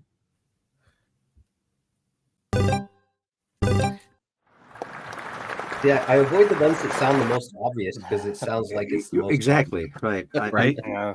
You guys ran interference for me. I would have completely blown it if I was the first one up. Father Malachi Martin is a famous demonologist who did a series of shows with Art Bell on Coast to Coast AM in the late 90s. More about Father Malachi Martin will be learned in further questions starting now. Right now. Who is this one to? This is Steve's turn. Steve's. What was Father Malachi Martin's? Oops, sorry. That was the same question. Sorry, ignore that. Hey, good enough. Father Malachi Martin was a former Jesuit priest. Which country was he originally from? A. Ireland, B. Italy, C. United States, or D. Spain? Ireland. I think it's in the name on that one, right? Cody, the next question. Cody. What controversial book did Father Malachi Martin write that delved into the inner workings of the Vatican? A. The Da Vinci Code. B. Angels and Demons. B. Hostage to the Devil. Or D. The Exorcist. I'll go with C. Hostage to the Yeah. The Da Vinci Code was a solid answer, though. Yeah. It's the Da Vinci Code, clearly. And the next contestant up is Joe. Joe. Father Malachi Martin was known for his views on what topic within the Catholic Church? A. Ecumenism. B. Liberation theology. C. Exorcism. Or D. Papal infallibility. I'll go with the obvious C.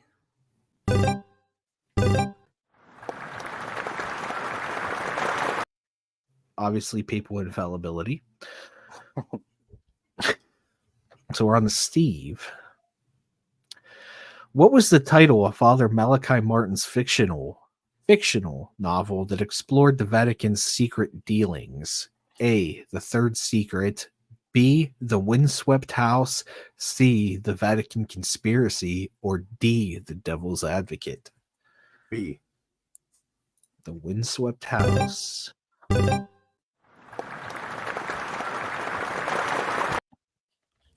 Now we Devil's move. Good movie, though. It is. Now we move into the actual last category, which is a potluck of other miscellaneous categories, all kind of thrown together. So it's not really going to follow anything the way that we have been doing. You'll see questions that vary from topic to topic, moving forward to the end here. I'll field the next question here. Whose turn was it? Come on, Drew. I think it must be Cody's, right? I just had a turn. Okay. Okay, so what is the name of the mysterious hole that gained fame due to urban legends and conspiracy theories? The answer is not my mom, so don't say it. She is in the chat, people. She may very well be in the chat. A. Devil's Hole. B. Mel's Hole. C. Abyssal Pit. D. Bottomless Well. Oh my gosh. I'll go with man, that's been a long time since I heard about that one. I'll go with A.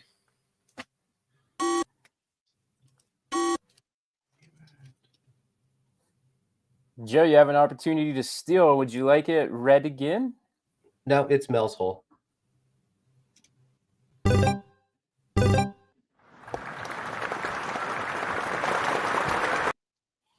An opportunity for back-to-back points. Joe, where is Mel's Hole reportedly located? A, in the Nevada desert. B, in the forests of Oregon. C, in the Australian outback. Or D, in the Himalayas. Well, the closest real region, is Oregon, but it's Washington.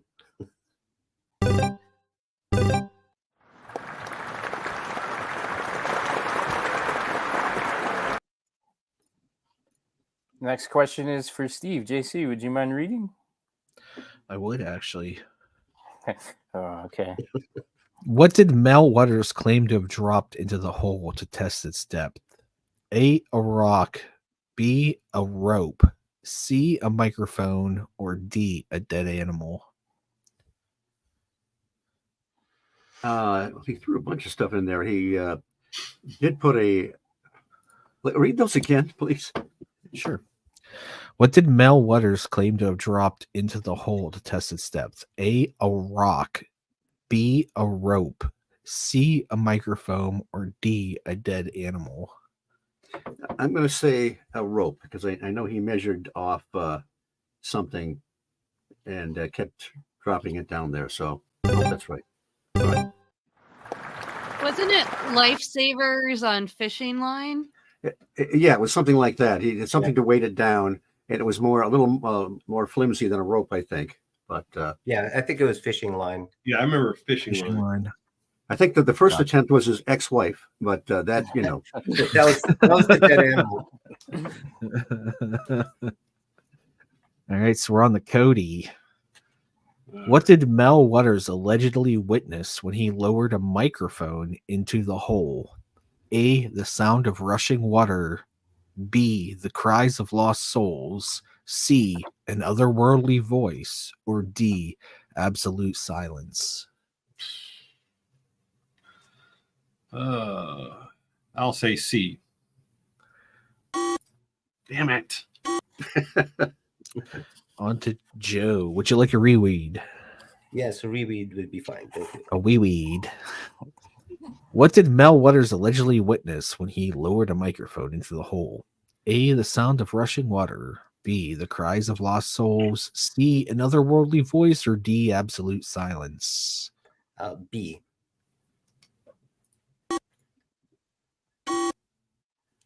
Yeah. Steve for the steal. what was the just tell me A again? The sound of rushing water. A.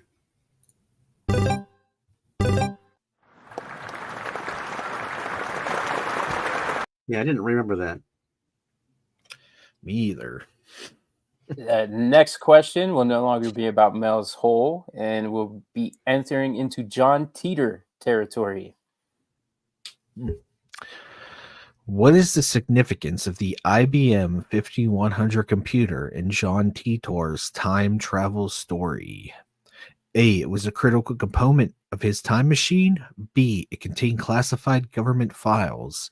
C, it allowed communication across parallel universes. Or D, it had a unique programming capability. I feel like those are all unique programming capabilities. Who's this question to, by the way? I thought it was to Cody. It's Cody. Oh, I thought it was Cody. Joe. Oh. Joe, Okay. Cody, Joe, fight over it. Well, I'll take it. I'll take it. All right, Joe. How about the choices once more? Sure. So we're talking about the IBM 5100 computer John Titor used during his time travel story. A, it was a critical component of his time machine. B, it contained classified government files. C, it allowed communication across parallel universes. Or D, it had unique programming capabilities. C sounds really fun. It does. I guess to Cody, right? You have an opportunity to steal, Cody. I'll go with D. Had unique programming capabilities. That's so general. Not a calculator question.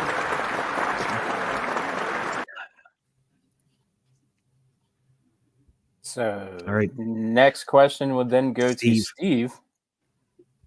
According to John Teeter, what event led to the outbreak of World War III in his timeline?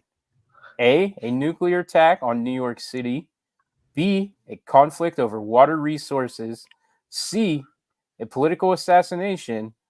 Or D, a cyber warfare incident. Warfare. I'm going to go with A, just for the hell of it.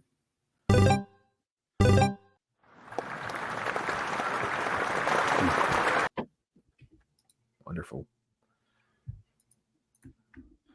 Next question then goes to Cody. What was John Titor's alleged mission when he traveled back in time?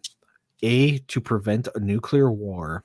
B, to warn humanity about climate change. C, to retrieve lost historical artifacts. Or D, to observe historical events. I'm going to go with D.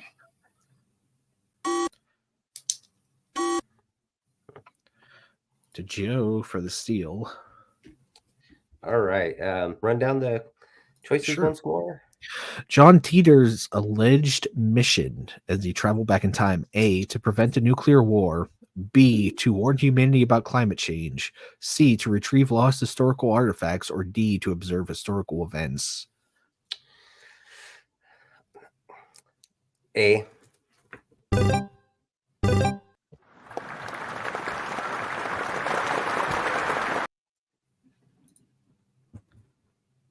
Ooh, geez, we're almost to the end.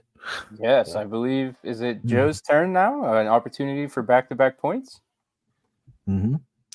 What online platform did John Titor use to communicate with people in the early 2000s?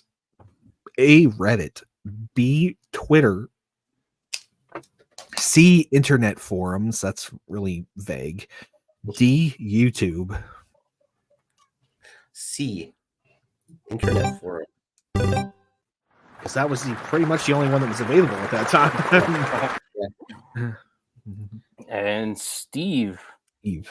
you have the final. Sorry, we have one more. You have the final question of this round. Next round will be one question only, and it will be our final Jeopardy question. So, Steve, the last question. What was the title of John Titor's fictional novel that explored the Vatican's secret? We already had this question. Oh, wow. I messed up.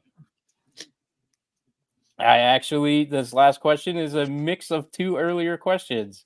So, actually, we are finished with that category and now enter into final Paranormal Jeopardy.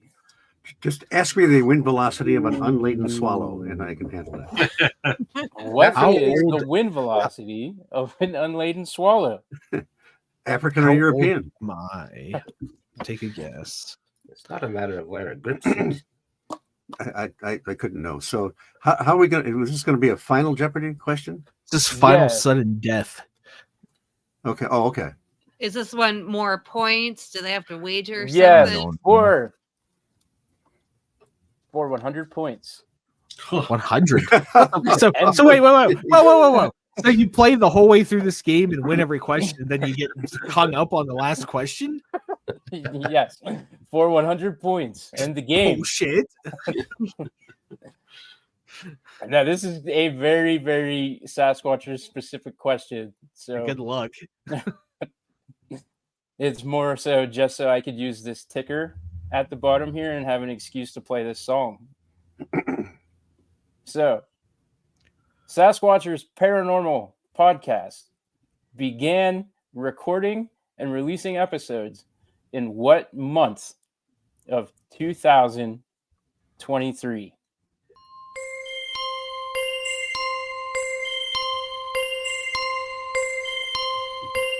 Any of the months. Pick any month. Nobody knows. I don't even know.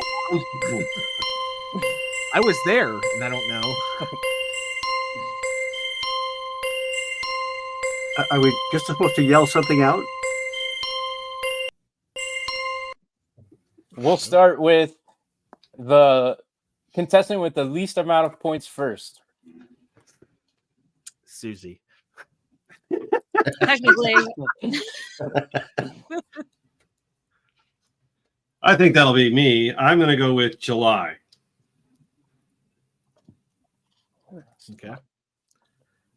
What we got next? Joe? I'll say March. March 2023. Steve? And I'll say October. All right.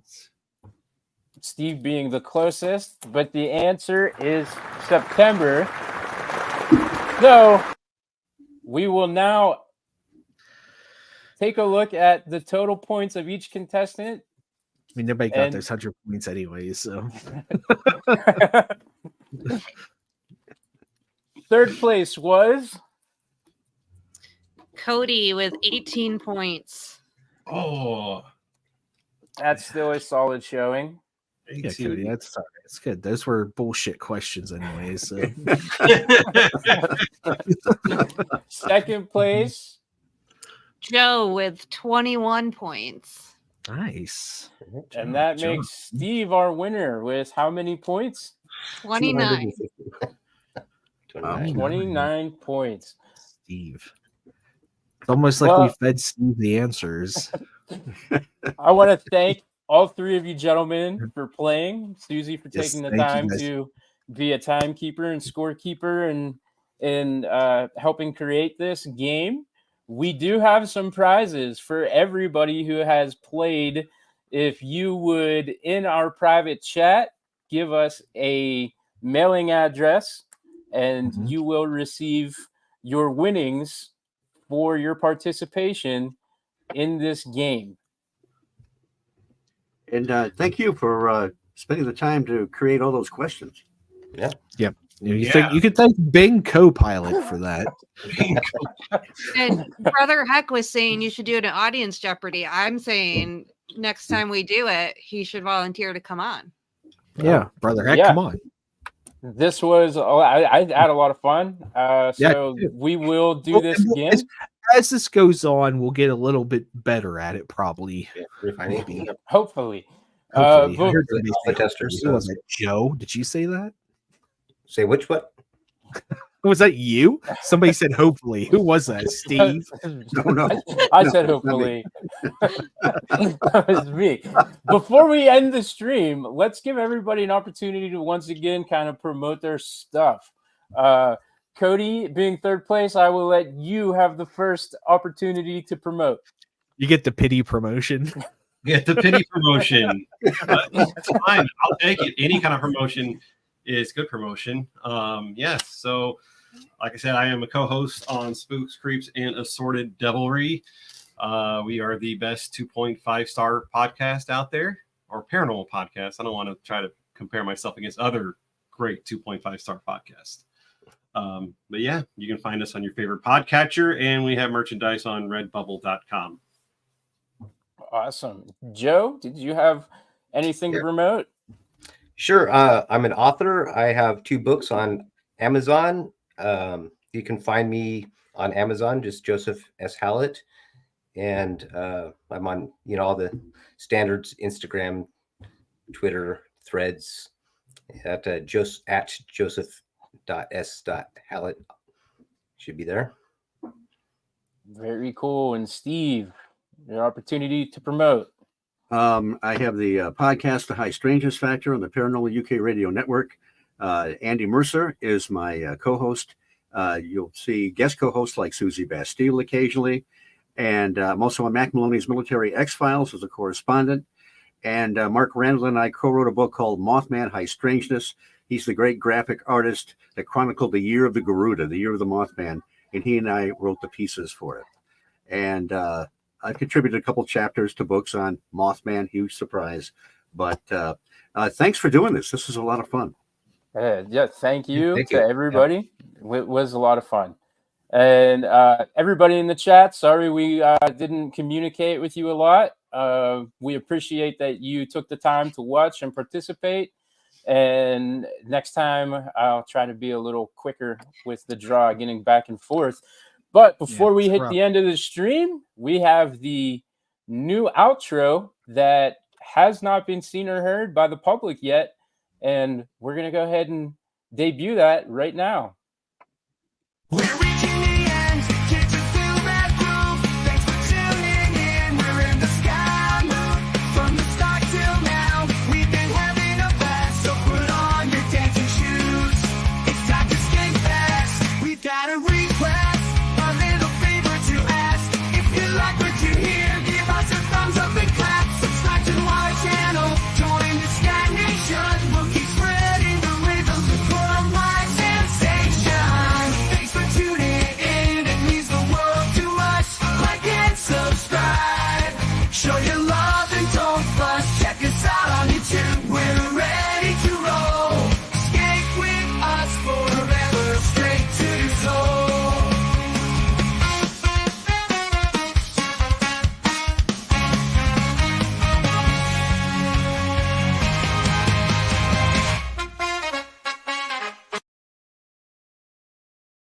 To come home for a bit. There you go. Thanks for watching, everyone. Just watch you later.